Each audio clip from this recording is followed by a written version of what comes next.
कुछ चंद पंक्तियां हैं गांव के विषय में। गौर करिएगा कि मेरा गांव अब उदास रहता है। मेरा गांव अब उदास रहता है।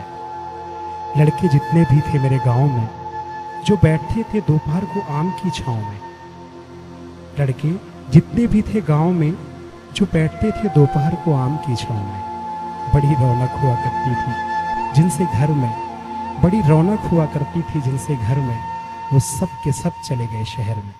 ऐसा नहीं है कि रहने को मकान नहीं था, ऐसा नहीं है कि रहने को मकान नहीं था, बस यहाँ रोटी का इंतजाम नहीं था, बस यहाँ रोटी का इंतजाम नहीं था।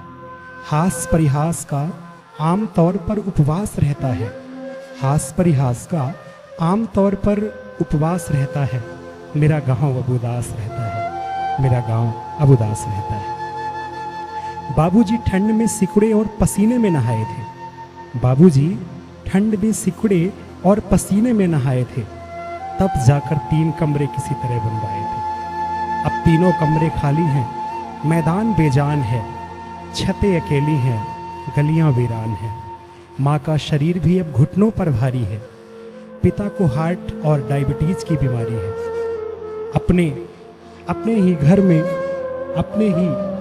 अपने ही घर में माँ बाप का वनवास रहता है।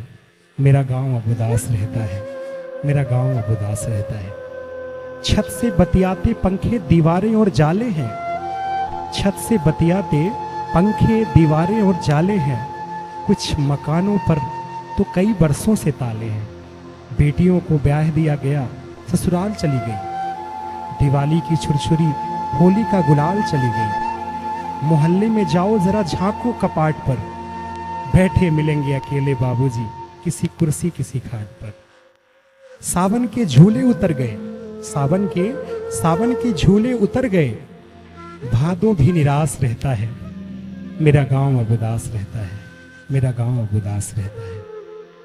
कबड्डी वॉलीबॉल अंताक्षरी सब वक्त की तरह दब गए, कबड्डी वॉलीबॉल अंताक्षरी सब वक्त की तरह में दब गए। हमारे गांव के लड़के कमाने अहमदाबाद चले गए। अब रामलीला दुर्गा पूजा की वो बात नहीं रही, गर्मियों की छतों पर हलचल की रात नहीं रही। माँ का शरीर भी अब घुटनों पर भारी है, अपने ही घर में माँ बाप का वनवास रहता है।